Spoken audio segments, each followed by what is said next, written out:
les choses allaient être dures. Parce que c'est quand c'est dur qu'on a besoin de la foi. C'est pas quand c'est facile. Tout est question de planification. Tout est question de la valeur que tu accordes à telle ou telle situation. Vous là, écoutez, vous là, hier, quand la femme avait la fièvre, madame a beaucoup, allez, amenez l'enfant, c'est posé lui les mains. Aujourd'hui là, non, à force de vous entendre parler, il faut aller à l'hôpital, faire les examens, faire ceci, cela. Vous n'avez même plus la foi quand l'enfant a la fièvre, c'est la pharmacie, c'est tout. Vous êtes vous-même responsable et les enfants en attendent être malades quand vous avez l'argent. Quand tu n'avais pas ton salaire, tu n'as pas tombé malade, c'est quand tu as l'argent. Mais pourquoi? Parce que quand tu as un but, tu planifies ton argent. Tu le gardes quand il a la fièvre. Si on ne peut pas, si le paracétamol ne lui calme pas, on impose les mains. On lui donne une position de main toutes les 5 minutes. On défie la maladie. Tu vas voir que le même enfant va se lever et il va marcher. J'ai mon argent c'est pour atteindre un objectif.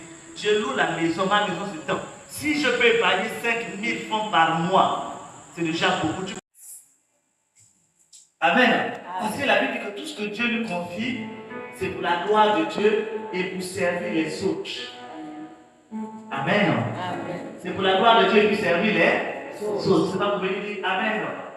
Si tu as des défenses pendant ce programme, tu vas pas c'est de le mettre les chasser le diable. Tu es guéri? Oui. Dans la tête, rien n'a changé. On ne veut plus de ça.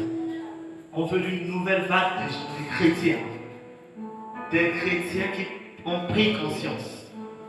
Les chrétiens qui ne sont pas là pour accuser, mais qui se remettent en cause.